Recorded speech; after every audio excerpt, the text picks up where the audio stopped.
স্পষ্ট ভাষায় বলে দিতে চাই, যদি আমার এই লাল সবুজ গোলাপি এই লাল সবুজ পতাকার উপরে কার্য বর্জন করে এই পতাকা ধ্বংস করার জন্য কেউ চক্রান্ত করে, তার চক্র উপড়ে ফেলা হবে।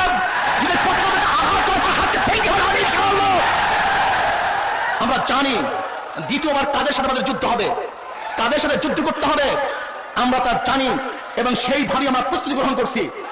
অথচ সেনারা বলবে, আমাদের দেশের পুলিশরা বলবে, প্রশাসন বলবে, না ভারতের এতগুলি অস্ত্র আছে, এত সৈন্য আছে, এত কামান আছে, তাদের সাথে যুদ্ধ করে আমাদের টিকে থাকার কোনো সুযোগ নাই, কোনো যুক্তিকতা নাই। আমরা বলবো ওদের কামান আছে, ওদের বিমান আছে, ওদের রাইফেল আছে, ওদের সৈনিক আছে, ওদের মধ্যে ঈমান নাই, লা ইলাহা ইল্লাল্লাহ হুঙ্কার ওদের মধ্যে নাই।